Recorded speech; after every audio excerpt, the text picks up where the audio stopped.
Bom dia.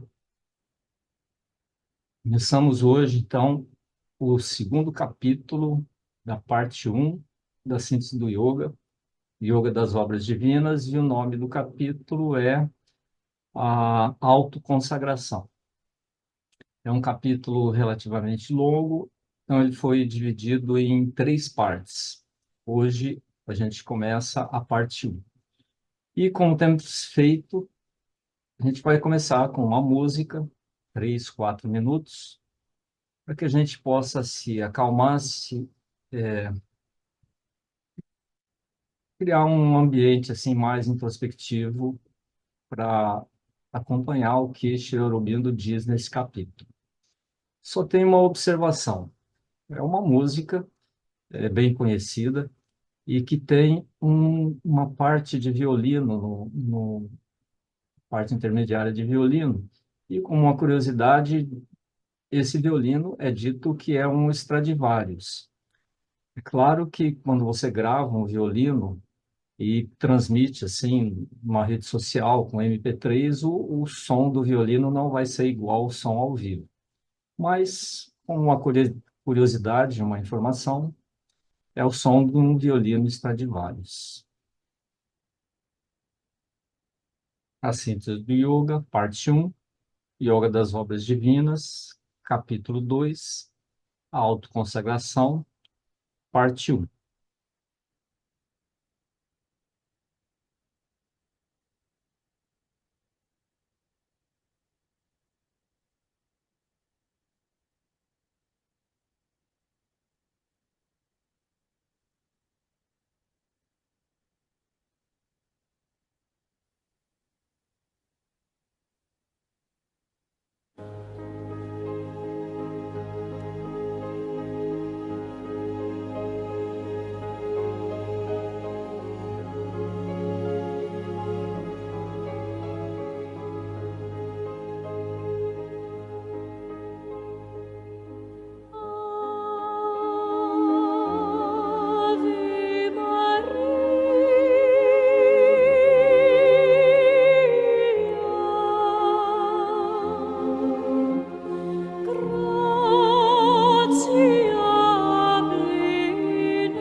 Então, ele começa o capítulo dizendo que todo yoga é, em sua natureza, um novo nascimento. É sair da vida humana normal, a vida material mentalizada, e nascer para uma consciência espiritual mais alta, para um ser mais vasto e mais divino. Esse é o princípio, o objetivo e o sentido de todo e qualquer yoga.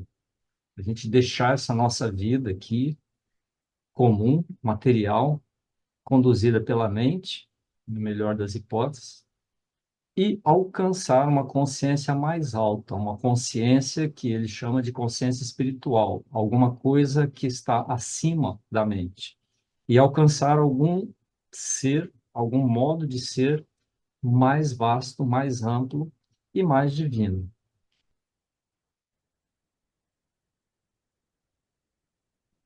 E nenhum yoga pode ser intentado nem seguido com sucesso sem um despertar poderoso para a necessidade de uma existência espiritual mais ampla. Quer dizer, não se chega a lugar nenhum se não existir esse impulso, sem existir esse, como ele diz, despertar, e um despertar poderoso para uma mais que possibilidade, uma necessidade de entrar numa existência mais ampla, que ele chama de existência espiritual. Algum nível de consciência, algum estado de ser que é mais amplo e mais elevado. Quer dizer, é necessário que haja uma, entre aspas, né, uma ânsia, um desejo, uma vontade, uma aspiração para que se alcance esse estado mais elevado de consciência. A alma, chamada a essa mudança interior vasta e profunda, pode chegar por diversos caminhos ao ponto de partir. Quer dizer, como é que a gente chega nesse ponto onde essa necessidade de uma consciência mais ampla começa a despertar na gente? Quer dizer, ninguém nasceu buscando alguma coisa mais ampla. A gente nasce, é criança, é adolescente, depois fica adulto. Em algum momento dessa caminhada, alguma coisa desperta que nos atrai para essa possibilidade de uma coisa maior. E as formas como a gente chega nesse ponto de despertar, ou de atração, são muitos. Cada um tem o seu, cada um tem a sua história de como chegou aqui, como começou, né? Como chegou no ponto de partida. Pode chegar a ele por seu próprio desenvolvimento natural, que, sem que ela tivesse consciência, a conduzia ao despertar. Quer dizer, um processo de desenvolvimento de cada um de nós, normal, natural da vida, incluindo o desenvolvimento da alma, que seria representada pelo ser psíquico, que é essa alma em desenvolvimento. Em algum momento isso acontece. Em algum momento esse ser psíquico está maduro e começa a se manifestar no ser exterior como uma atração, uma busca por alguma coisa mais alta do que isso que a gente vive no dia a dia. Pode alcançá-lo sob a influência de uma religião ou ser atraída por uma filosofia. Acho que a maioria de nós aqui nasceu numa família que pode ter algum tipo de religião, foi levado para uma igreja, para um templo, alguma coisa assim, e praticou aquilo como uma coisa natural da vida. Em algum momento, alguma coisa despertou, dizendo que tinha alguma realidade por trás daquele hábito, por trás daquela prática de dia a dia. Ou ser atraído por uma filosofia. Dentre as centenas de filosofias que existem por aí, né? Só você pegar um compêndio de história da filosofia, tem centenas ou mais que centenas de filosofias, e alguma filosofia, algum filósofo hoje muito comum, filósofo nas mídias, né? Alguma coisa assim te interessa, você vai atrás e aquilo como que desperta para para a necessidade de uma consciência mais elevada. É uma outra forma. Pode aproximar-se dele por uma iluminação lenta ou dar um salto até ele por um contato ou choque repentinos. Isso também é bem conhecido, bem familiar, né? Ou esse desabrochar como de uma flor, ele é lento, é contínuo, e chega um momento que isso começa como que ser natural, essa busca, ou pode acontecer um choque repentino que é muito comum em tragédias. Acontece alguma tragédia, alguma coisa muito forte, que a pessoa, de uma hora para outra, ela se torna como que atraído por essas questões de consciência mais elevada. Ela pode ser empurrada ou guiada pela pressão das circunstâncias exteriores ou por uma necessidade interior. Isso também é muito familiar para a gente, né? Às vezes, circunstâncias externas, particularmente dificuldades da vida, desilusões ou, enfim, as várias circunstâncias da vida, como que conduz a pessoa para um caminho, digamos, mais espiritual, além da mente, ou por uma necessidade interior, quer dizer, exteriormente está tudo em paz, está tudo em harmonia, mas alguma coisa dentro começa essa ânsia por algo maior, essa aspiração por uma consciência mais elevada. Por uma única palavra que rompe os selos da mente ou por longas reflexões.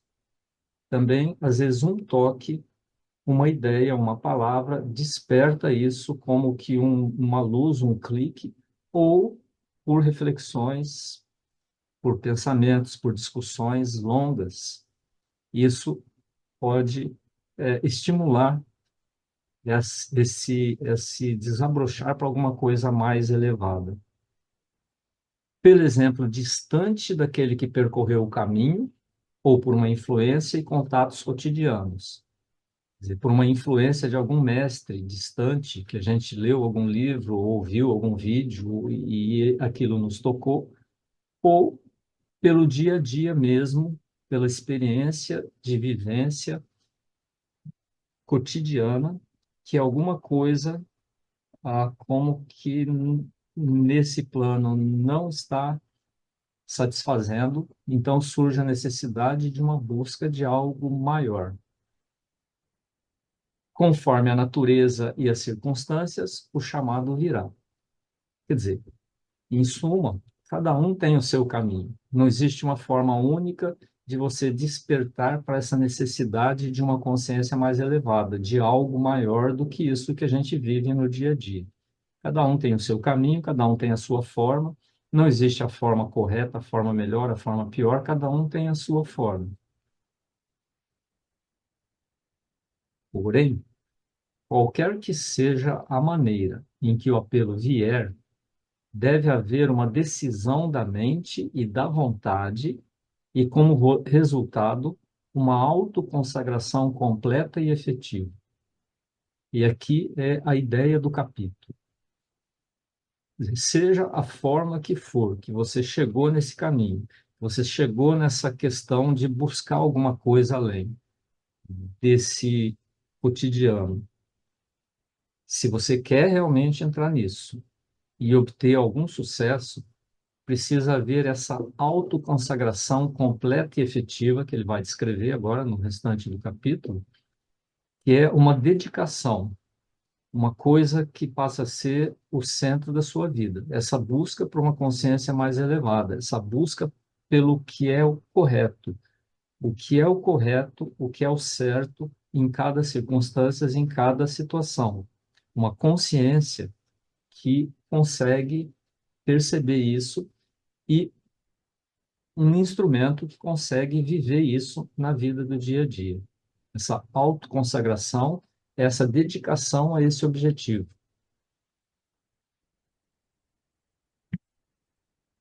A aceitação de uma nova ideia, força espiritual, e uma orientação do ser para o alto, uma iluminação, uma virada ou uma conversão, captadas pela vontade e aspiração do coração, esse é o ato decisivo que contém, como na semente, todos os resultados que yoga deve dar.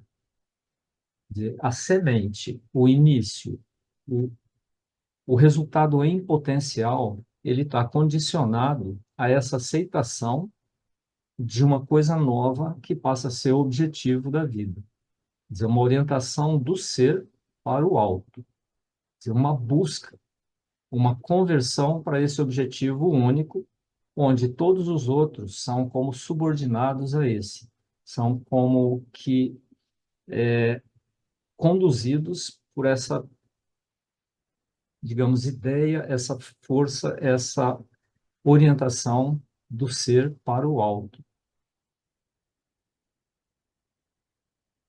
A mera ideia ou busca intelectual de algo superior além, qualquer que seja a intensidade do interesse mental, é ineficaz, a menos que seja captado pelo coração como a única coisa desejável e pela vontade como a única coisa a ser feita.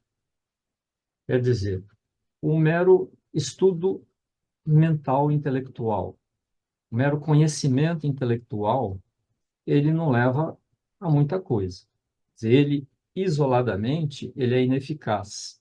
Ele, como ele vai dizer, ele é válido como uma etapa no caminho, é válido como um passo, mas ele não traz os resultados do yoga. É apenas um conhecimento estéril, um conhecimento mental. A menos que o coração, o ser interior, ele tome esse objetivo como a única coisa que interessa na vida e pela vontade como a única coisa a ser feita. Aqui, a gente precisa tomar um cuidado, porque é um daqueles parágrafos que, se você tira do contexto, não lê o resto do capítulo, você pode achar, então, que a única forma de você seguir o yoga integral, pelo menos, é você largar o mundo e ir buscar isso aqui. Ele vai reforçar isso, e eu já adianto, né, que não é isso. É que o coração tem que aceitar isso como a única coisa desejável e a vontade como a única coisa a ser feita, mas a principal. Todas as outras no mundo, como ele vai afirmar, você não deve deixar o mundo, devem ser subordinadas a isso. Devem servir a esse propósito. Não que você deve deixar o mundo como naquela imagem clássica da Índia, né, das fases da vida de um homem, onde ele nasce, cresce, casa, tem filhos, depois na idade, quando ele tem mais idade, ele já criou os filhos e tudo, ele larga a família e vai viver a vida espiritual como a única coisa agora que interessa para ele. Não é isso que ele está trazendo aqui. Pois a verdade do espírito não é para ser apenas pensada, mas vivida. E vivê-la exige uma determinação unânime de todo o ser. Quer dizer, essa aspiração para o alto, ela é agora o fio condutor da vida. Tudo que você vive na sua vida deve se referir a essa aspiração pelo correto, pelo mais alto, como ele diz, pelo divino, por uma existência harmônica com essa consciência mais elevada. E para isso, todas as partes do ser têm que estar unidas nesse objetivo. Também o vital, também o sensorial, também o mental. Porque isso não é para ser apenas pensado, é para ser vivido. E esse é o objetivo final. Pensar, conhecer, como a gente está fazendo aqui, é só um passo. Mas se não sair desse passo, é ineficaz. Uma mudança tão grande como aquela contemplada pelo yoga não pode ser efetuada por uma vontade dividida, nem por uma pequena fração de nossa energia ou por uma mente hesitante. Quer dizer, como tem nos evangelhos, né? Você não pode servir a dois senhores. Você tem que escolher. Quer dizer, se você se dedica a essa busca de uma consciência mais elevada, todo o restante tem que ser atrelado a isso. Todo o restante tem que ser subordinado a isso. Tem que contribuir para que esse objetivo seja alcançado. E não ficar puxando você para todos os lados, te desviando desse objetivo principal. Aquele que busca o divino deve consagrar-se a Deus e a Deus somente. É uma outra daquelas frases que, se tirada do contexto, leva a uma conclusão errada. Quer dizer, aquele que busca o divino deve esquecer o mundo, entrar para um ashram, ir para uma montanha, ir para uma caverna, ir para a floresta e só buscar Deus. Não é isso que ele está trazendo aqui. Ele está trazendo que isso é o centro, é o núcleo, é o objetivo da vida, mas que você não deve sair da vida, como ele vai trazer mais à frente. Você deve usar todos os meios, todos os contatos da sua vida voltados para esse objetivo e não deixá-los de lado. Se a mudança se produzir de maneira súbita e decisiva, por uma influência irresistível, não haverá dificuldade essencial ou durável. Quer dizer, se isso for real mesmo para você, se essa busca por essa nova consciência, por esse novo modo de vida, for real, ela for decisiva, as dificuldades não vão desaparecer. Elas vão continuar aí, você vai continuar tropeçando nessas coisas, mas isso é superável, isso é resolvível, vamos dizer assim. Se essa influência realmente existir, não haverá dificuldade essencial ou durável. Ela pode até, pode não, provavelmente vai até aparecer, vai acontecer, mas ela vai ser superada, dependendo do seu comprometimento com esse objetivo. A escolha segue o pensamento ou o acompanha simultaneamente, e a consagração segue a escolha. Quer dizer, o pensamento optou por isso, o vital aceita isso, aí vem a escolha por esse caminho, por esse objetivo, e essa consagração ela é natural. Todo o resto passa a ser subordinado, passa a ser como que um meio para que de trabalho, uma oportunidade de trabalho, uma oportunidade de aperfeiçoamento para alcançar esse objetivo. Qualquer contato da vida cotidiana. Os pés já estão no caminho.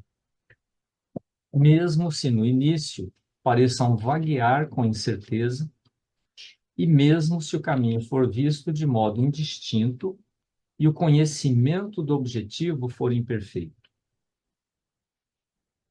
Mesmo se no começo do caminho, quer dizer, quando você toma essa decisão de se dedicar a isso, mas a realidade da vida parece te puxar para todo lado, você parece titubear, você parece não estar conseguindo seguir. Os pés já estão no caminho. Se você mantiver esse objetivo, isso vai ser superado.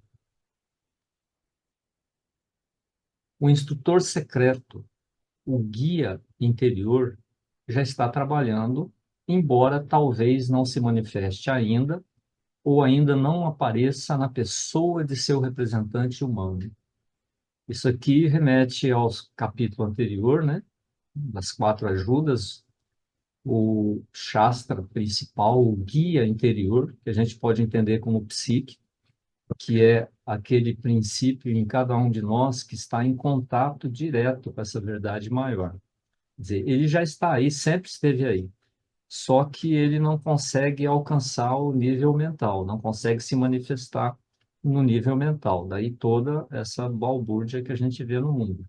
Mas, quando você se volta para isso, mesmo que o contato, a manifestação ainda não seja completa, plena, ele está aí e já começa de alguma forma a te guiar.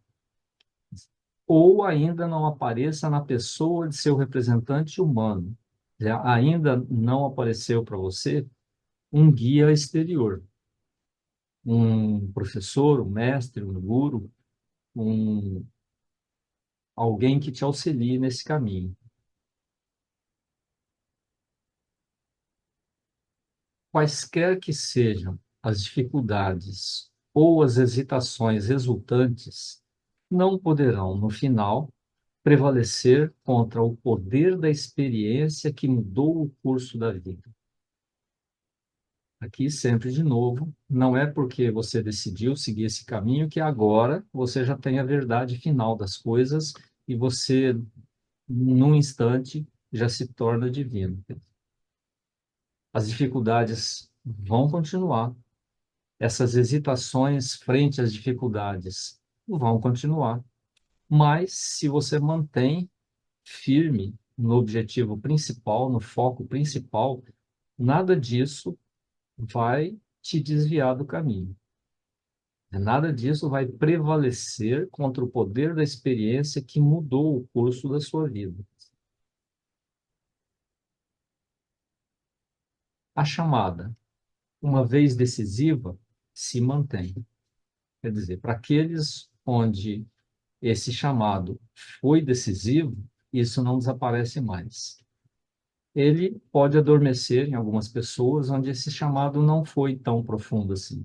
Foi alguma coisa, digamos assim, mais de empolgação, mais de uma atração temporária, isso como que adormece. Mas para aqueles que têm esse chamado decisivo, isso não desaparece, seja lá o que for que aconteça exteriormente. Aquilo que nasceu não pode mais ser sufocado. Isso sempre vai voltar e, como numa espiral, vai ascendendo a essa consciência mais alta, mesmo que às vezes pareça haver alguma queda, algum retorno a algum estágio mais baixo, vamos dizer assim.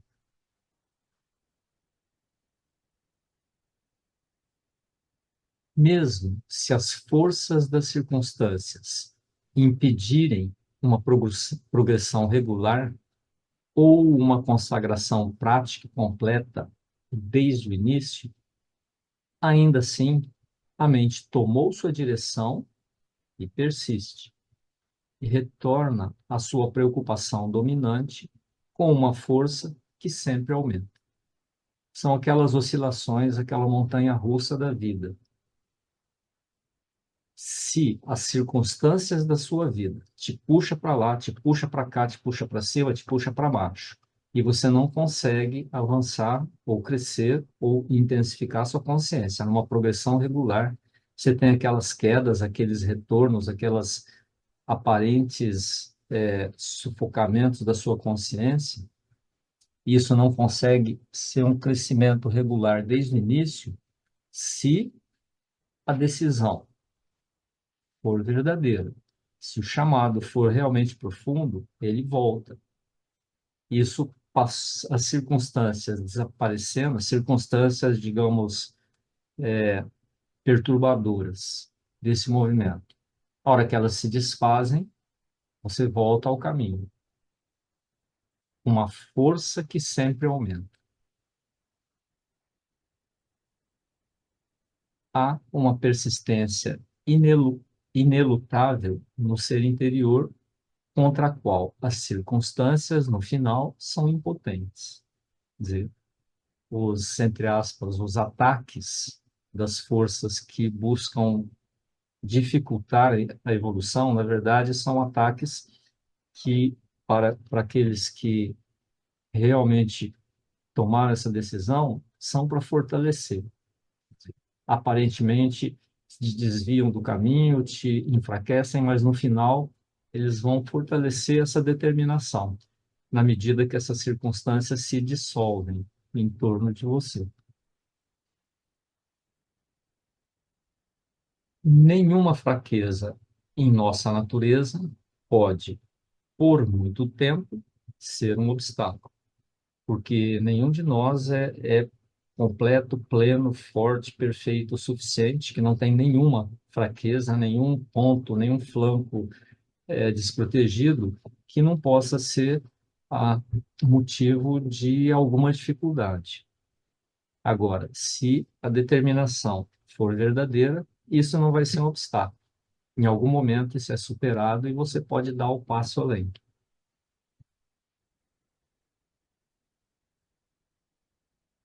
Mas esse não é sempre o modo de começar. Sempre tem, cada um tem o seu ponto de partida, como cada um chegou no início desse caminho, mas tem outros ainda. O sadhaka, é muitas vezes conduzido gradualmente. Quer dizer, passo a passo, você chega nesse caminho e há uma longa distância entre o primeiro movimento decisivo da mente e a aceitação completa de nossa natureza em seguir a direção indicada. É uma outra possibilidade. Quer dizer, você recebe um toque suave, sutil em algum momento da sua vida, aquilo fica como que assim flutuando na sua atmosfera, mas você não assume esse caminho. Você continua na sua vida normal do dia a dia, mas aquilo é uma coisa que está no seu radar, vamos dizer assim. É uma coisa que aparece, vai e volta no seu pensamento.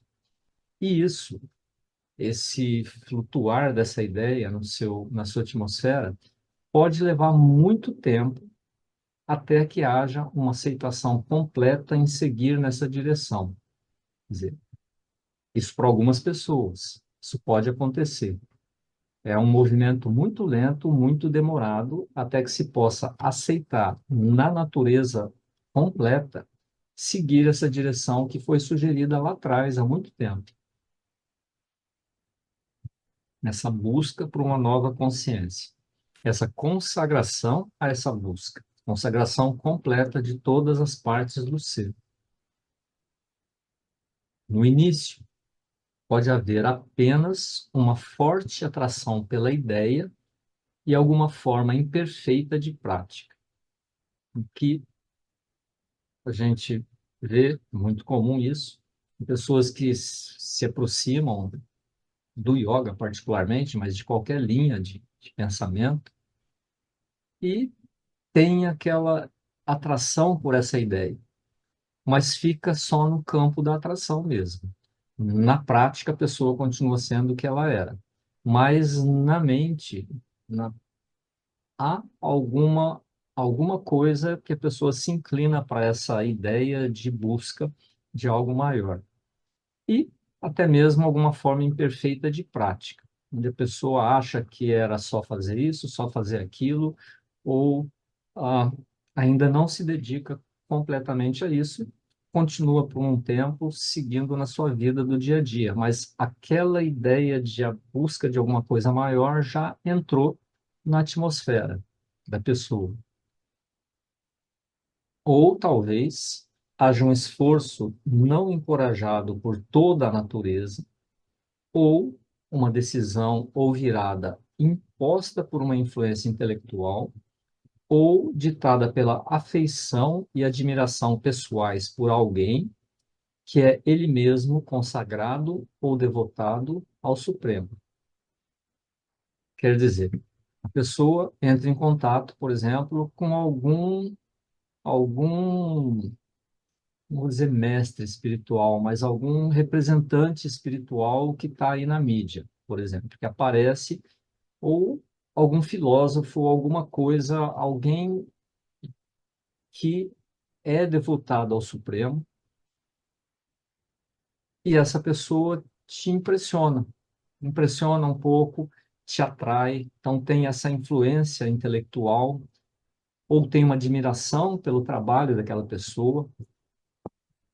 Usando um exemplo, a Madre Teresa, por exemplo, uma admiração grande, uma atração, uma influência intelectual, quando a pessoa é uma intelectual, mas o esforço para seguir essas ideias, ele não é completo. A natureza resiste, o vital, o mental, enfim, resiste a essa influência. Então, é uma outra possibilidade.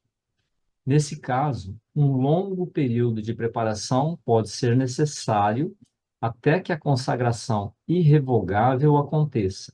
Em alguns casos, pode nem acontecer. Quer dizer, isso, se a gente olhar para o mundo, não querendo fazer um julgamento, mas fazendo, é fácil, ou é possível, você perceber pessoas que são realmente, valorizam todos esses líderes, vamos dizer assim, líderes espirituais, mas que na vida prática dessa pessoa, ela não está em harmonia ou não está coerente com essa com isso que ela professa, com isso que ela fala. Quer dizer, tem uma admiração enorme por determinado líder espiritual, mas a vida dessa pessoa não é coerente, não é harmônica com o que esse líder propõe. Mas essa pessoa foi tocada. De alguma forma, ela foi tocada por aquele exemplo. E aí ele traz: pode haver um longo período de preparação até que esse toque ele realmente comece a produzir esse efeito, até que a consagração irrevogável aconteça. E, em alguns casos, pode nem acontecer, pelo menos nessa vida. Mas o toque ficou, a influência aconteceu.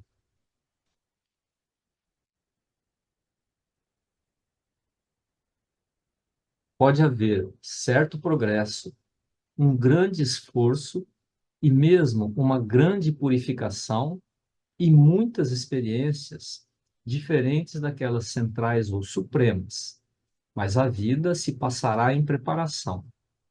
Ou então, após ter alcançado certo estágio e por não ser mais impelido por uma força dinâmica suficiente, a mente se detém satisfeita no limite do esforço de que era capaz. Que mais uma situação possível. Quer dizer, no período de uma vida, a pessoa como que recebeu a influência de alguma coisa, por alguma forma ela se atraiu por um caminho de elevação, mas para aquela pessoa, a vida toda é uma preparação.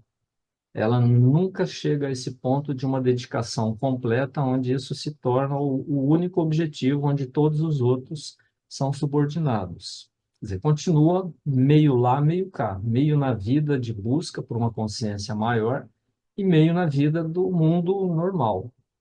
Ou então, mais uma possibilidade, ela alcança um certo estágio de consciência e aí se detém ali, passa o resto da vida naquele estado, achando que já alcançou o objetivo final. Mas, na verdade, ela alcançou o limite do esforço de que ela era capaz. Não chegou no final do caminho, mas para aquela vida daquela pessoa, naquele estágio, é o que ela conseguiria. Então, se mantém nesse patamar, né, nessa plataforma, e continua evoluindo numa próxima encarnação. Então, que ele está trazendo aqui é que cada um é cada um, no final das contas, que não existe um único caminho, uma única forma de se chegar a esse caminho, não existe um único caminho, cada um tem a sua dinâmica, cada um tem a sua forma de caminhar nesse caminho. Uns podem avançar mais rapidamente, outros mais lentamente, um por salto, um vai lentamente, dá um salto, outro dá um salto, depois fica lentamente, o outro para num patamar. Quer dizer, não existe uma regra, não é igual para todo mundo. E pode até mesmo haver um retorno à vida inferior, o que é chamado na linguagem comum do yoga uma queda, e que nos desvia do caminho. É mais uma possibilidade que acho que muitos de nós conhecem pessoas que entraram nesse caminho do yoga, participaram ativamente e, de repente, num determinado momento, saem e voltam para a vida normal do dia a dia, nem lembram que foi só uma modinha, foi só um período de experiências. Quer dizer, retornam para a vida normal, com o yoga da natureza. Isso também acontece. Esse deslize acontece porque há um defeito no próprio centro. O intelecto interessou-se, o coração foi atraído, a vontade aderiu ao esforço, mas a natureza inteira não se fez cativa do divino. Quer dizer, a pessoa foi tocada no intelecto, foi tocada no coração, aderiu a esse esforço, mas como isso não tomou toda a natureza, em algum momento as circunstâncias arrastaram essa pessoa para um outro caminho e ela esquece esse período que ela passou e isso passa a ser só uma fase. Fazendo um paralelo, eu lembro que nos anos 1970 foi a moda a macrobiótica. Quem é mais velho aqui, quanta gente não conheceu pessoas que viraram macrobióticos assim fanáticos. E passou um tempo, largaram mão. Quer dizer, passou. Aquilo foi como o intelecto interessou-se pela toda a teoria do macrobiótico, o coração, o paladar, tudo foi atraído, a pessoa virou um macrobiótico fanático ou não, apenas um macrobiótico, e depois passou, não é mais. Isso também acontece nesse caminho espiritual. Por quê? A natureza inteira não aderiu ao divino. A pessoa não foi tocada profundamente por essa questão de uma consciência mais elevada, mais verdadeira. Apenas aqueceu ao interesse, à atração e ao empenho. Houve um experimento, talvez mesmo uma tentativa ardente, mas não um dom de si total, não uma necessidade imperativa da alma ou a um ideal irrefutável.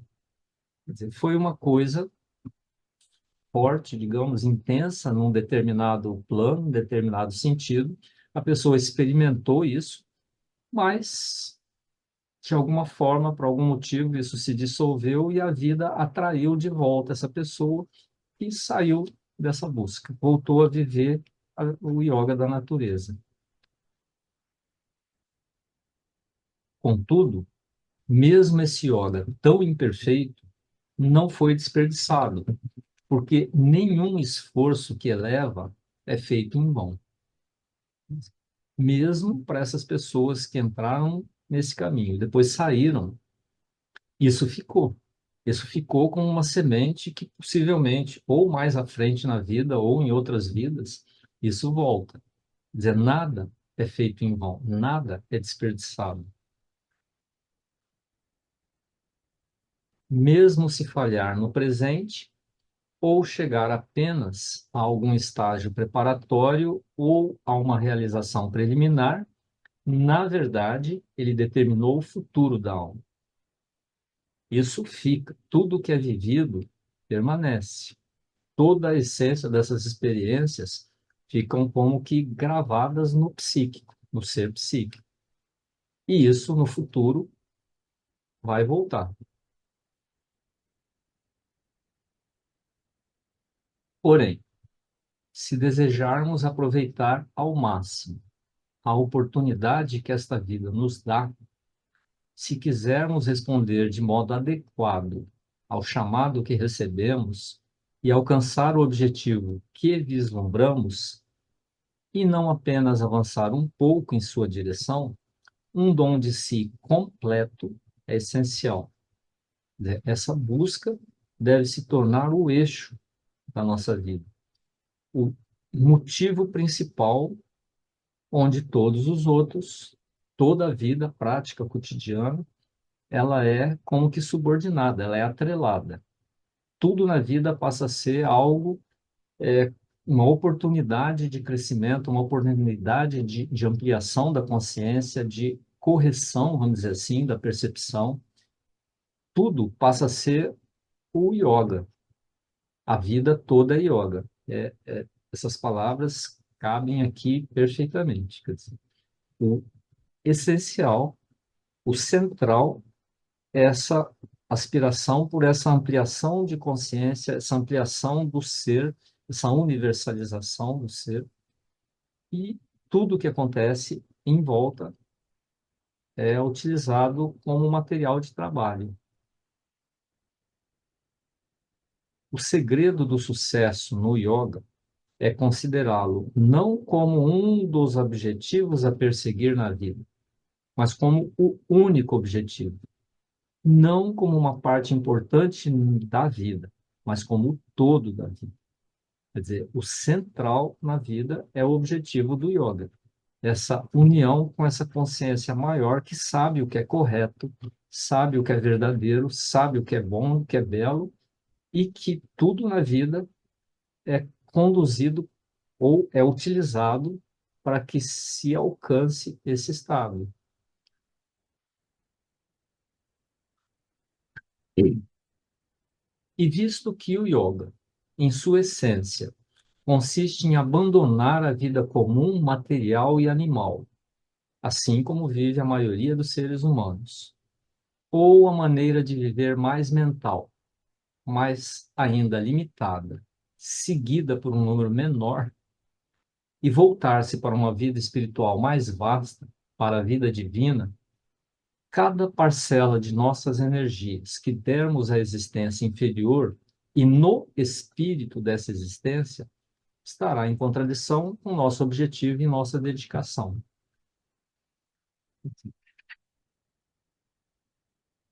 Quer dizer, a maioria da humanidade vive a vida. A vida no sentido de busca de felicidade, de prazer, na maioria dos casos, né? Alguns, uma vida mental mais elaborada, mas ainda limitada. Se você quer ter sucesso no yoga, então você não pode desperdiçar energias nessas buscas dessa existência inferior. Isso vai estar em contradição com o objetivo do seu yoga, do seu objetivo principal. Cada parcela de nossas energias que dermos à existência inferior e no espírito dessa existência, quer dizer, esquecendo o objetivo principal do yoga, vai estar em contradição com o objetivo principal do yoga, ou seja, você está colocando o yoga como mais uma coisa, mais um elemento a ser buscado, não o objetivo.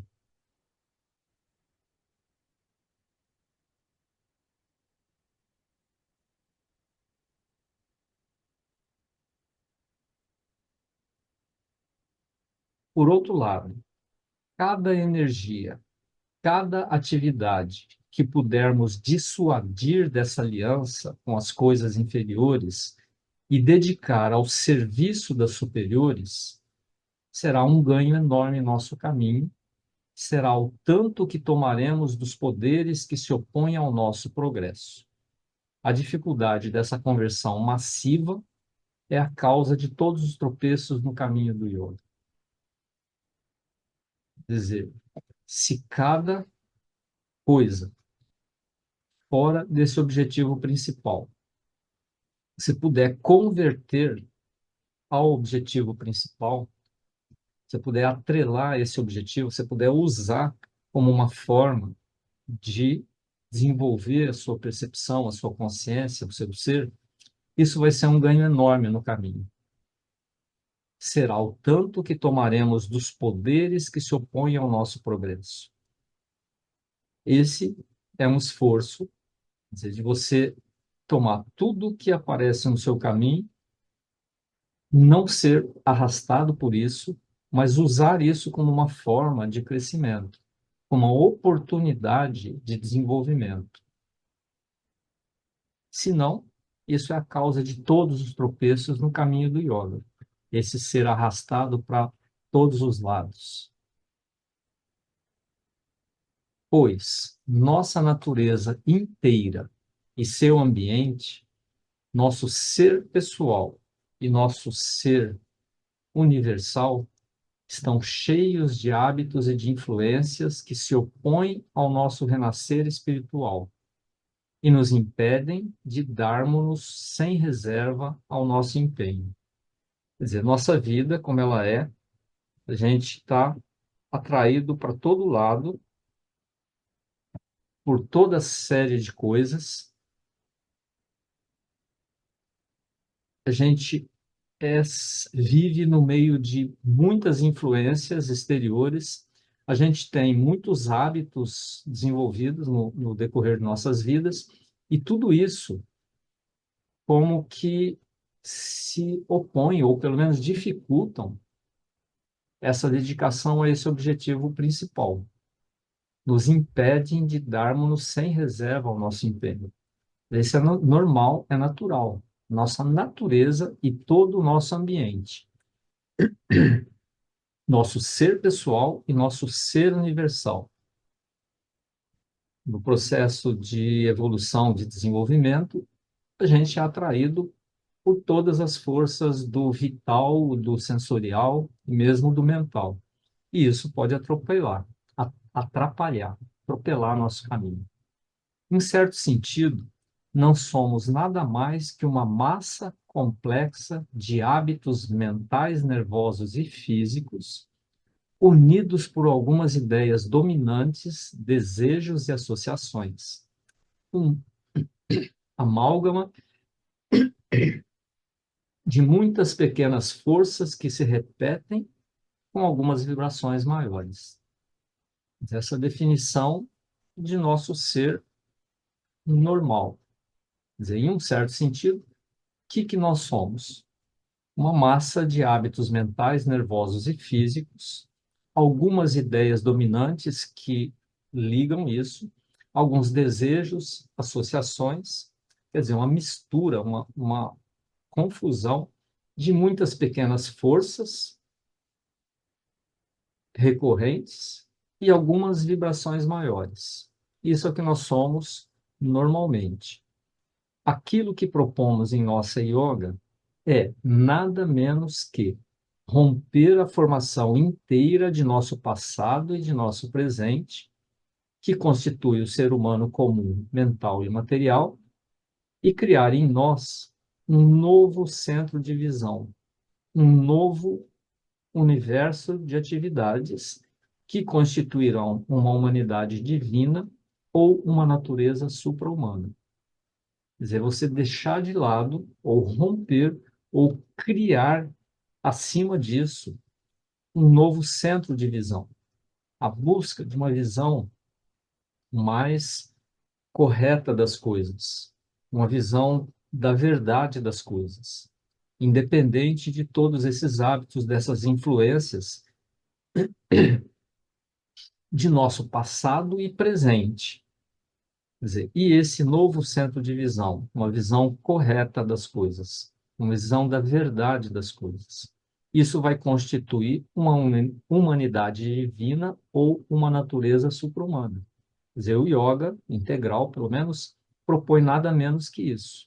Você deixar para trás, deixar de lado ou deixar para baixo toda essa formação do passado e buscar um novo centro de visão, como ele fala, uma nova consciência, onde essa nova consciência pode ver o real, a verdade, o que é real no mundo, o que é verdadeiro, o que é correto.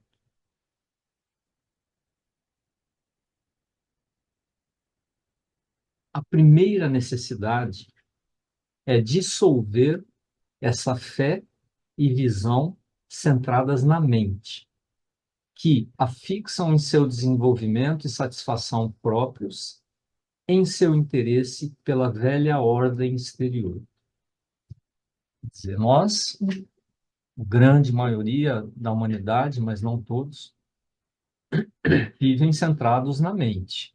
Quer dizer, a mente é nosso instrumento usual do dia a dia.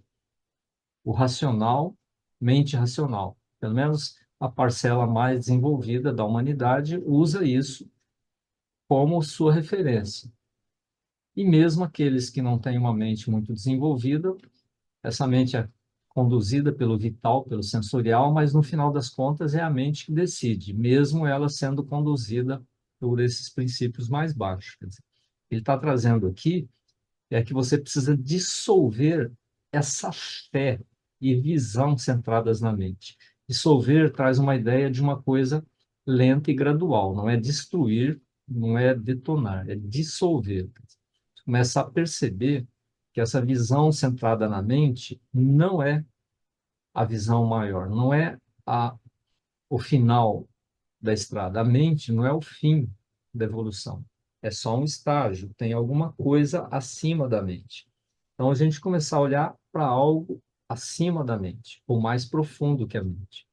Não confiar tanto no que essa mente racional, intelectual, ela nos traz. Quer dizer, por quê? Essa mente, ela fixa em seu desenvolvimento, em sua satisfação própria, em seu interesse pela velha ordem exterior. É imperativo mudar essa orientação de superfície em uma fé e visão mais profundas que vejam apenas o divino e busquem apenas o divino. Aí é imperativo em que você busque alguma coisa além dessa mente. Quer dizer, veja que existe algo mais acima disso. Quer dizer, você imagina que o caminho até chegar a isso é cheio de erros e tropeços, como ele fala.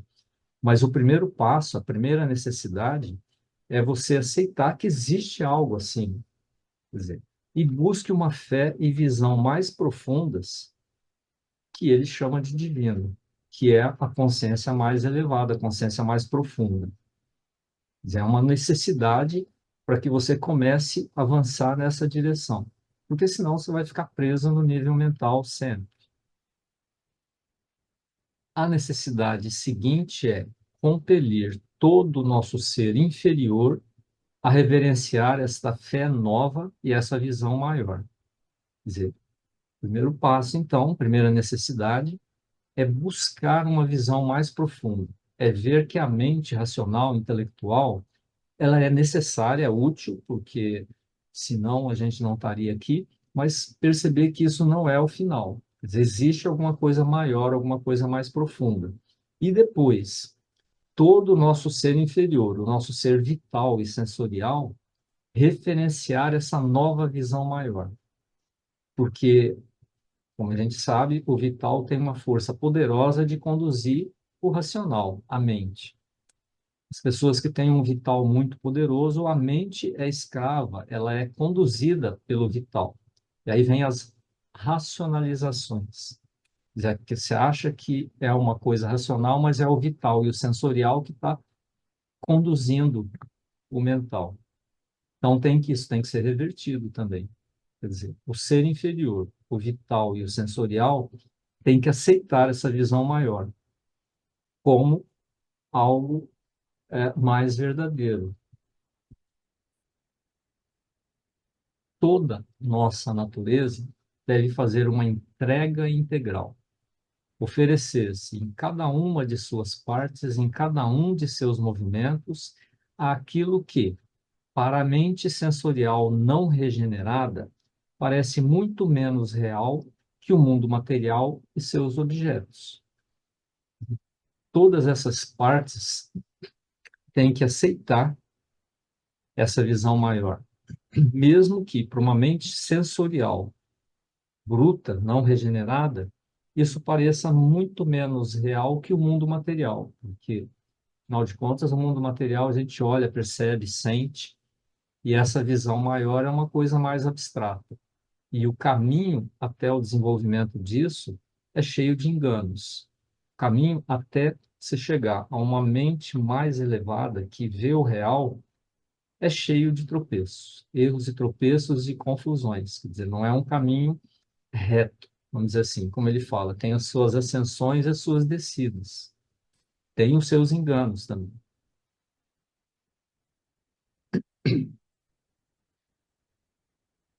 Nosso ser inteiro, a alma, a mente, os sentidos, o coração, a vontade, a vida e o corpo deve consagrar todas as suas energias tão inteiramente e de tal modo que se tornem um veículo perfeito do divino. E aqui ele relata, então, o que é esse ser inteiro, né? A alma, o psíquico, nosso mental, nosso ser sensorial, nossos sentidos, nosso ser emocional, o coração, nosso ser volitivo, nossa vontade, nosso ser vital, que é a vida, e nosso ser físico. Tudo isso deve voltar-se e subordinar-se a essa consciência, essa busca de consciência, de uma consciência mais ampla, né? Mais verdadeira das coisas. Aí sim, aí você está no caminho de se tornar um veículo perfeito dessas forças maiores. Essa não é uma tarefa fácil, isso a gente sabe, né? Muito bem. Pois cada coisa no mundo segue um hábito fixo, que para ela é uma lei e resiste a uma mudança radical. Começando do corpo, né? Nosso corpo tem hábitos fixos que para você mudar um hábito fixo do corpo é algo que pode ser difícil. Nosso vital mais ainda, nosso emocional,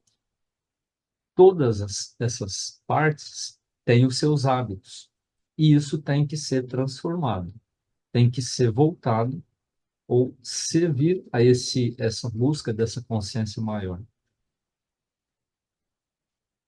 E mudança alguma pode ser mais radical do que a revolução tentada pelo yoga integral.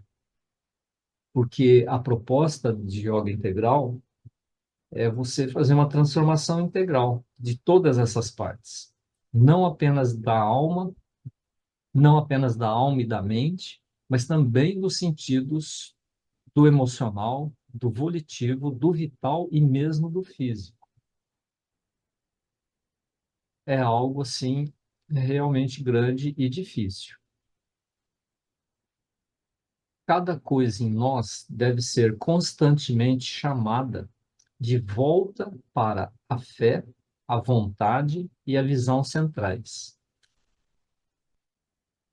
Esse, essa frase retoma aquela questão. Não é porque agora eu me dediquei a esse caminho que agora vai ser tudo fácil. Porque constantemente essas outras partes vão estar retornando a seus hábitos. Você distraiu um pouquinho, seus sentidos vão voltar aos hábitos usuais. Seu vital vai voltar aos hábitos. Sua mente volta àquele círculo habitual dela. Então, cada coisa em nós, cada elemento, cada plano, cada coisa dentro de cada plano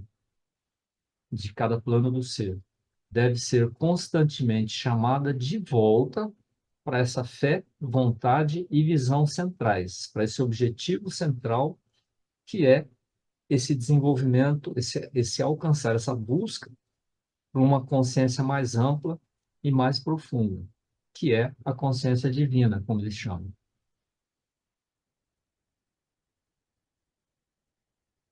Devemos lembrar a cada pensamento e a cada impulso que, na linguagem dos Upanishads, este é o divino Brahma, e não isso que os homens adoram aqui.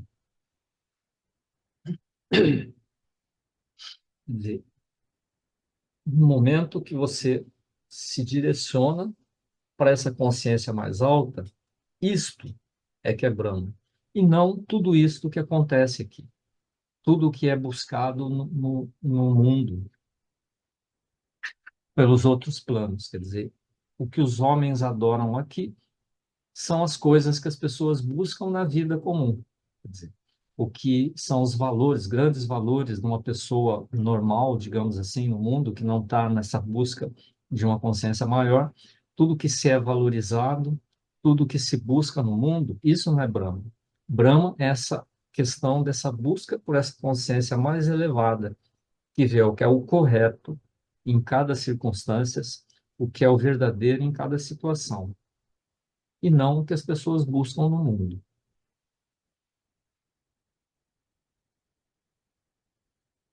Cada fibra vital deve ser persuadida aceitar uma renúncia completa a tudo aquilo que representava para ela, até o presente, sua existência própria.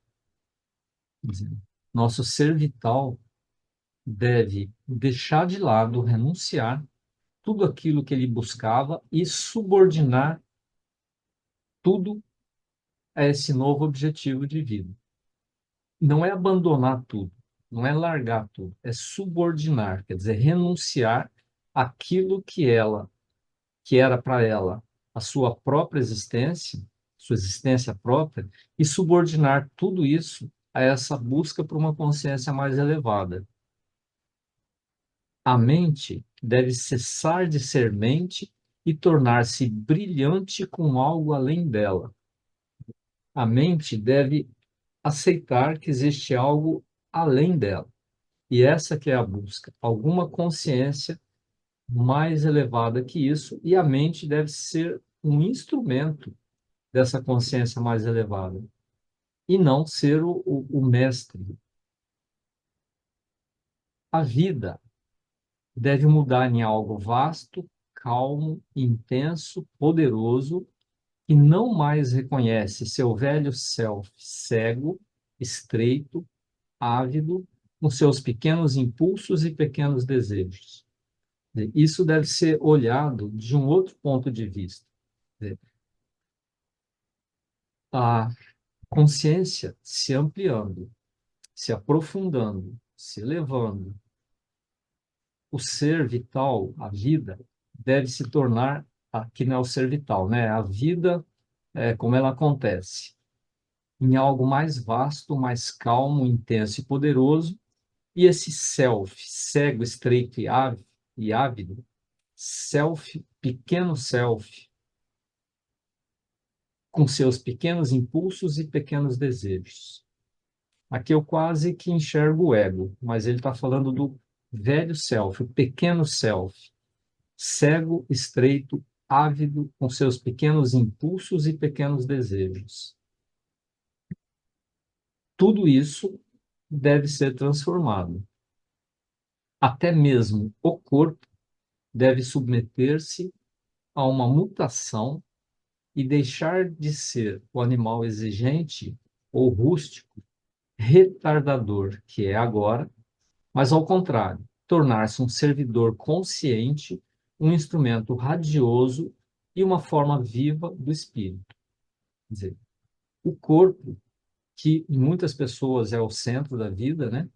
Corpo, os sentidos, deve se tornar um servidor, deve se tornar um instrumento, quer dizer, deve reverter essa situação de condução.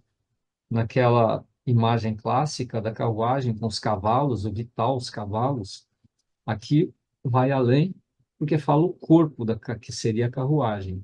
O corpo deve ser um servidor, e não algo que retarda, não algo que é rústico, que é exigente, um animal exigente.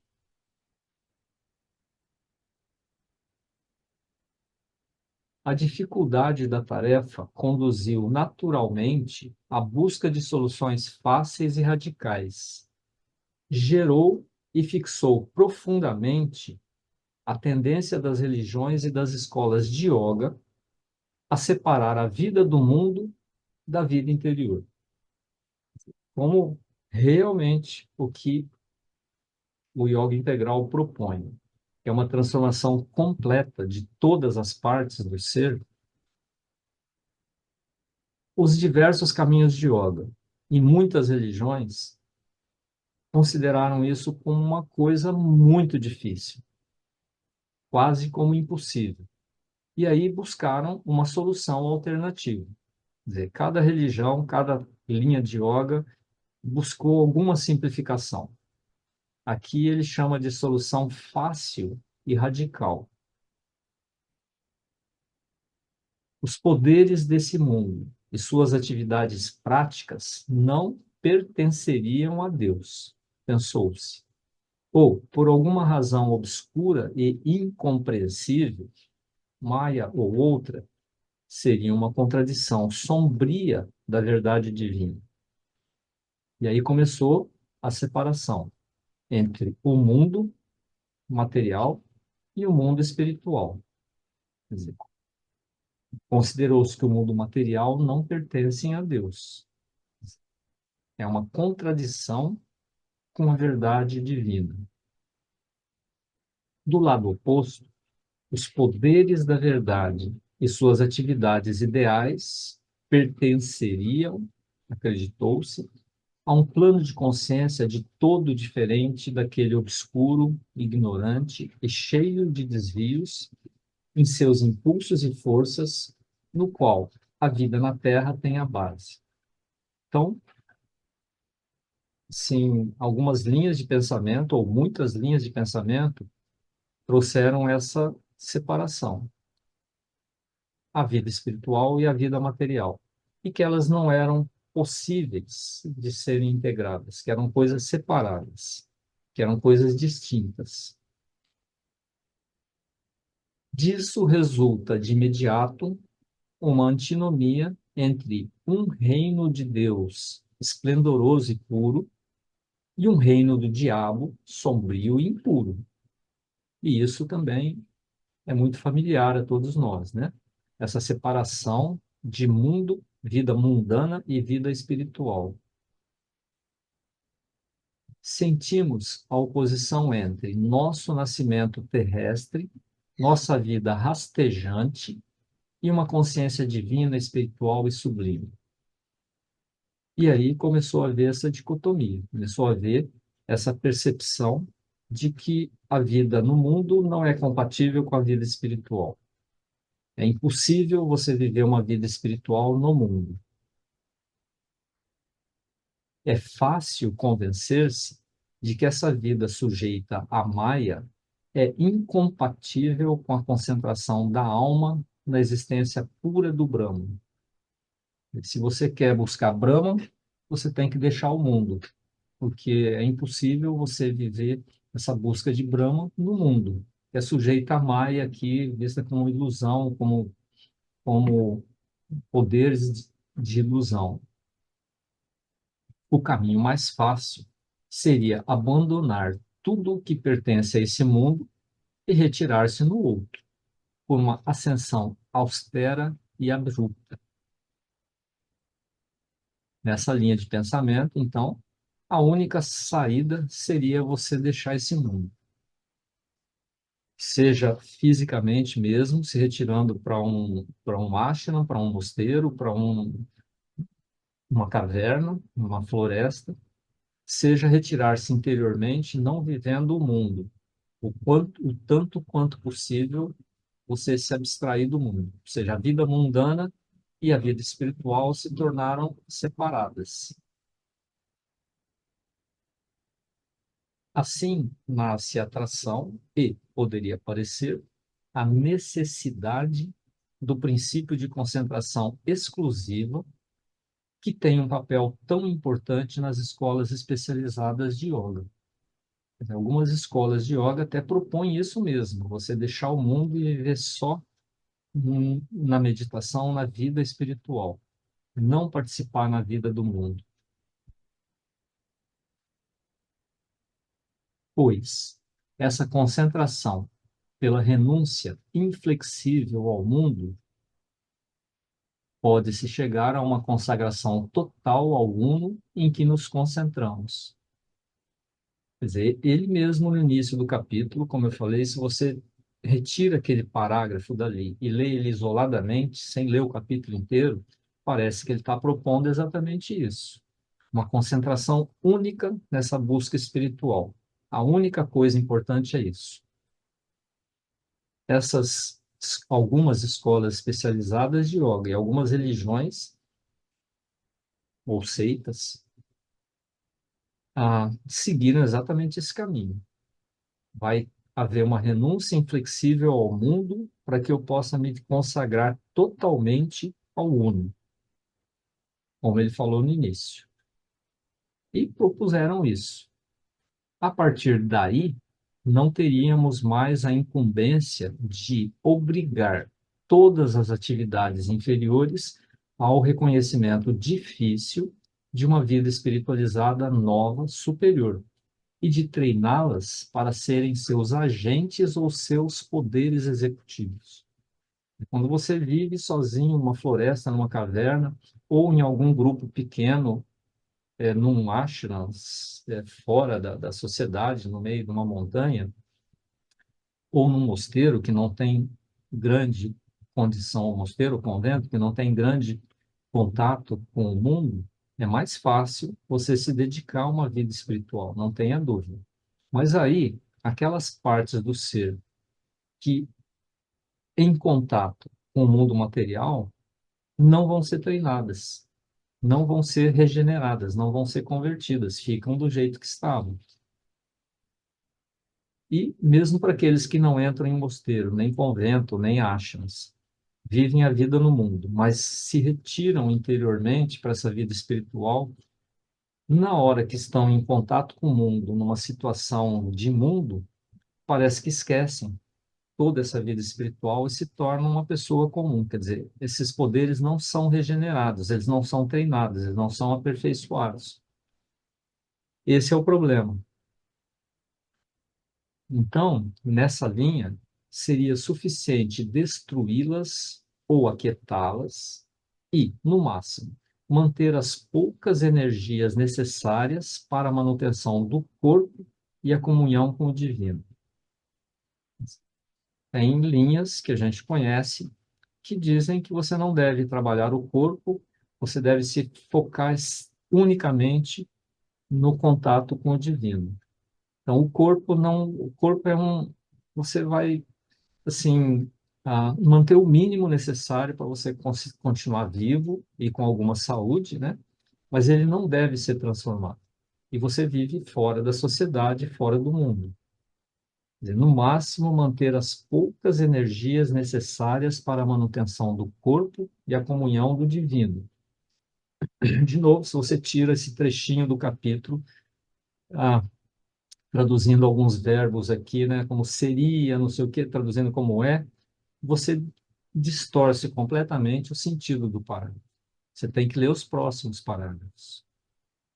O próprio objetivo e a concentração de um yoga integral nos impede de adotar esse processo tão simplista e tão vigoroso em seu extremismo. Quer dizer, você se retirar do mundo, você se afastar das dificuldades. Já que o mundo é tão difícil assim, ele te atrapalha tanto, então vamos sair dele. Não. O objetivo e concentração de um yoga integral nos impede de adotar esse processo tão simplista e tão rigoroso em seu extremismo. A esperança de uma transformação integral não nos permite tomar um atalho ou nos tornar leves para a corrida, jogando fora aquilo que a impede ou a dificulta, né? Pois nos dispomos a conquistar para Deus a totalidade de nós mesmos e do mundo. O próprio sentido do yoga integral descarta essa possibilidade de você se afastar do mundo. Quer dizer, você tem que fazer essa consagração total a esse objetivo, vivendo no mundo com todas as dificuldades e tornando esse objetivo principal, que é a ampliação, a ascensão da consciência, como a linha mestra de todas as atividades que você faz no mundo. Tudo que acontece em torno de você deve ser uma oportunidade para você ampliar e desenvolver a sua consciência. Mesmo que isso, eventualmente, te arraste para fora do seu objetivo, se te distraia, mas aí você volta para o seu objetivo. Eu penso naquela ideia daquele brinquedo antigo de João Bobo, né? Que era um boneco que você jogava, ele caía, batia a cabeça no chão, depois voltava e ficava em pé. Então, qualquer coisa que te jogue para um lado ou para o outro, você deve, depois de cair, bater a cabeça no chão, voltar em pé e seguir o seu rumo. Essa é a proposta do yoga integral. Estamos determinados a dar-lhes nosso devenir, assim como nosso ser, e não meramente trazer um espírito puro e nu como oferenda a uma divindade remota e secreta em um céu distante, ou abolir tudo o que somos em um holocausto a um absoluto imóvel. Estamos determinados a entregar tanto o nosso ser como o nosso vir a ser, nosso futuro, e não meramente ser um espírito aperfeiçoado, puro, perfeito, nu, que é oferecido a uma divindade secreta, mas o resto da vida fica como era, fica não transformada. E no momento que é colocado esse ser parcial, é colocado no mundo para trabalhar no mundo, pronto, cai tudo, porque está tudo não transformado, volta a ser não, nunca deixou de ser uma pessoa comum, uma pessoa não aperfeiçoada, apenas tem esse contato direto com esse divino. Mas as outras partes continuam do jeito que sempre foram. O divino que adoramos não é apenas uma realidade remota extracósmica, mas uma manifestação semi-velada, presente e próxima de nós aqui no universo. Quer dizer, o divino, na visão de Sri Aurobindo e na visão dos antigos, é o próprio mundo. Ele está aqui, ele é isso aqui. E não alguma coisa abstrata que vive num outro plano, numa outra dimensão. Então, a matéria, o corpo, é o próprio divino e deve, por isso, ser transformado. A vida é o campo de uma manifestação divina ainda não completa. Ah, então, se o divino é tudo isso, como tem tanta desgraça, tanta maldade no mundo, porque essa manifestação, ela ainda não desabrochou. Essa manifestação do divino ainda está em elaboração. É aqui, na vida, na terra, no corpo, e raiva, como insiste o Upanishad, que devemos desvelar a divindade. Quer dizer, em todos os planos, aqui na terra, na vida, no corpo, que essa divindade deve ser manifestada. Não apenas em algum plano acima da mente, nessa contato desse plano, nesse samadhi, nessa união com o divino, apenas na mente, mas na vida, na terra e no corpo. Aqui devemos tornar reais para a nossa consciência sua grandeza, sua luz e sua doçura transcendentes, na vida, na terra, no corpo. Aqui devemos possuí-las e o tanto que for possível expressá-las. O tanto que for possível em cada momento, em cada estágio, em cada momento da existência. Nós devemos buscar não só alcançar e possuir tudo isso, mas expressar aqui no mundo o tanto que for possível, porque cada um tem suas limitações, cada um está num ponto, né, de identificação ou de alcance disso aí. Mas o tanto que for possível, expressá-las aqui no mundo. Em nosso yoga, portanto, devemos aceitar a vida a fim de transmutá-la totalmente.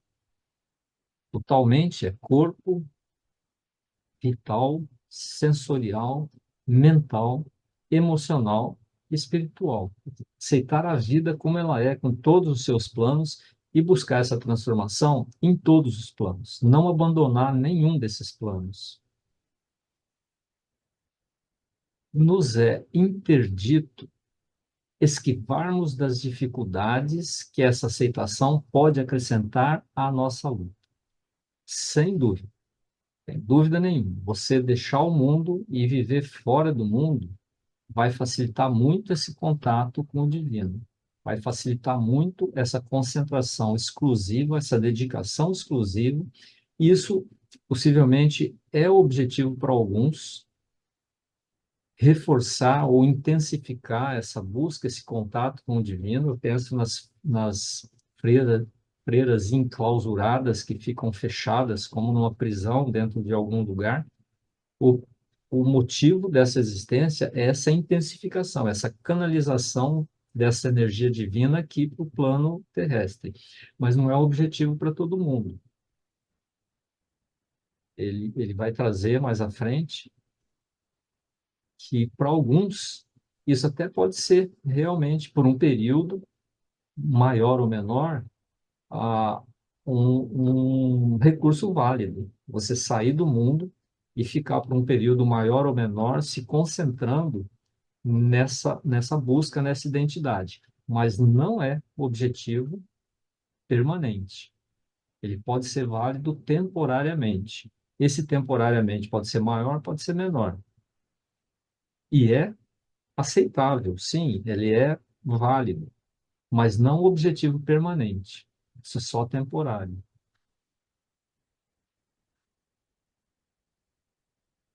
Mesmo se o caminho for acidentado, o esforço mais complexo e de uma dificuldade desconcertante, haverá, contudo, uma compensação e, a partir de certo ponto, ganharemos uma imensa vantagem. Você vivendo no mundo, com todas as dificuldades do mundo, todos os contatos fáceis e difíceis no mundo, fica muito mais complicado, muito mais difícil que você se afastar do mundo. Mas, pelos objetivos do yoga integral, esse esforço mais complexo, e ele fala uma dificuldade desconcertante.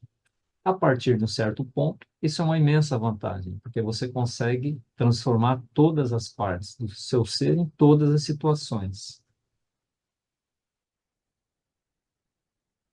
Pois, uma vez que nossas mentes estiverem razoavelmente fixas na visão central e nossas vontades em seu conjunto, convertidas a essa única busca, a vida tornar-se-á nossa ajuda. Quer dizer, tudo na vida vai se tornar um material de trabalho, uma oportunidade de desenvolvimento dessa consciência. Quer dizer, quando nossas mentes estiverem razoavelmente fixas nessa visão central de busca dessa nova consciência, nossas vontades em seu conjunto convertidas a essa única busca, nossa vida, ou a vida com maiúsculo, tornar-se a nossa ajuda. De tudo na vida é uma oportunidade de progresso. Atentos, vigilantes, integralmente conscientes, poderemos fazer de cada detalhe das formas da vida, de cada incidente de seus movimentos, um alimento para o fogo do sacrifício dentro de nós. É uma forma poética de dizer que cada coisa que acontece na nossa vida vai ser um material de trabalho, uma oportunidade de progresso. Cada detalhe do que acontece na vida, cada incidente é um alimento para o fogo do sacrifício em nós. É um material de trabalho, é uma oportunidade de progresso. Desde que você esteja fixo, razoavelmente fixo, nessa visão central, que o objetivo da vida é esse desenvolvimento de uma visão maior, de uma consciência mais clara, mais verdadeira. Vitoriosos na luta, poderemos compelir a própria terra a ser uma ajuda para a nossa perfeição, enriquecer nossa realização pelo espólio arrancado aos poderes que se opõem a nós. Tudo que parece nos atrapalhar, quer dizer, esses poderes que se opõem ao crescimento, que parecem nos arrastar para baixo, vão ser uma oportunidade, quer dizer, vão ser uma ajuda para que a gente possa trabalhar alguma coisa em nós que precisa ser aperfeiçoada, que precisa ser harmonizada, e vai enriquecer o nosso ser. Bom, eu interrompi o capítulo aqui. Isso é mais ou menos um terço do capítulo, é um capítulo longo. E agora, subiu, uns 4 minutos mais ou menos, para que isso, e esse início do capítulo tem muito mais ainda,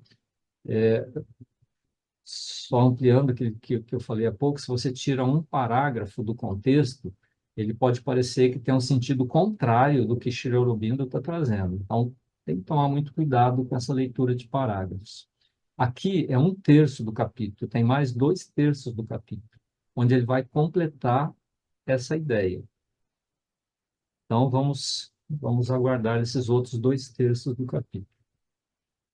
Então, agora, música de uns 4 minutos, mais ou menos, e a gente termina.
La porte est ouverte.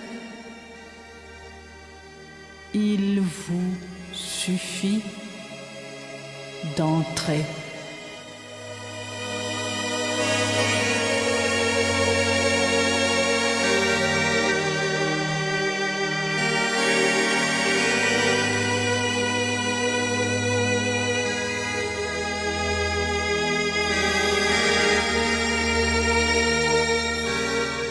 The door is open.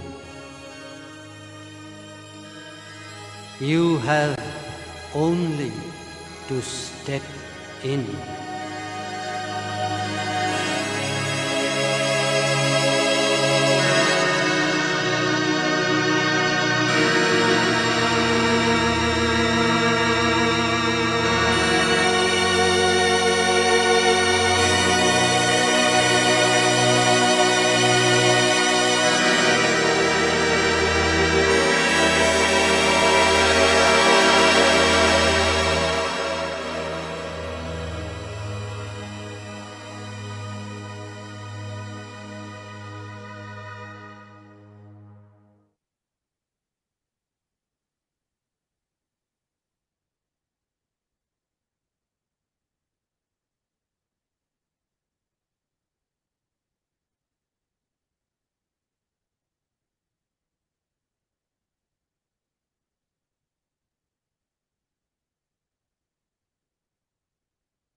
As câmeras e microfones estão abertos.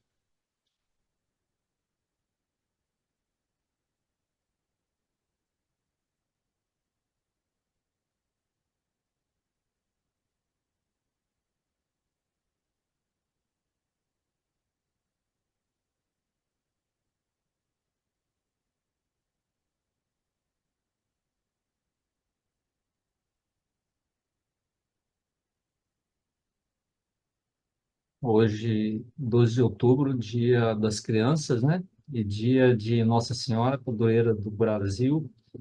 Eu gosto de pensar que é a Mahashakti também. A visão católica de Nossa Senhora talvez seja a visão da Mãe de Deus, né? A Mãe Shakti, a energia que deu início à criação dos mundos. Eu acho essa uma imagem muito bonita também. Acredito que seja isso também, né?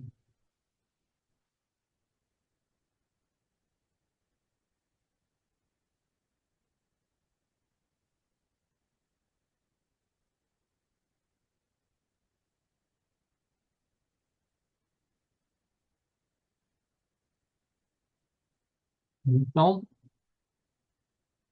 nada mais a dizer, a gente pode, diria, pensar, meditar nessas palavras fortes, né, de Cherubindo hoje. É assim como diria, forte, é um impulso para você assumir ou então continuar como tantos outros, né, que tem N mais uma possibilidades de você seguir no caminho. Mas aquele que é mais eficaz é esse de tornar esse objetivo central, sem abandonar o mundo. Tornar tudo na vida, tudo no mundo, como um material de trabalho mesmo, qualquer coisa. Seja o trânsito, seja a fila de supermercado, seja o seu trabalho, tudo como uma oportunidade de você aperfeiçoar, ampliar essa consciência do que é real, do que é verdadeiro aqui, agora, nessa situação. O que é verdadeiro? O que é o correto a ser feito? E aí, nos termos de Chernobyl, o que é a vida divina? É isso.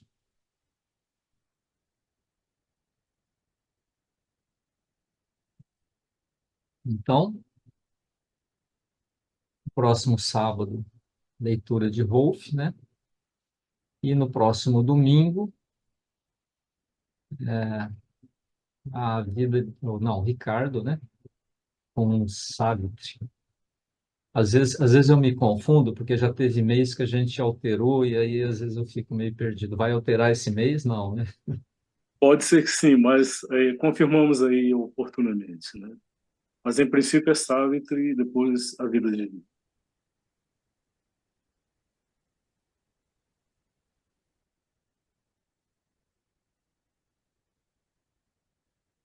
Então, bom domingo a todos e até sábado ou domingo.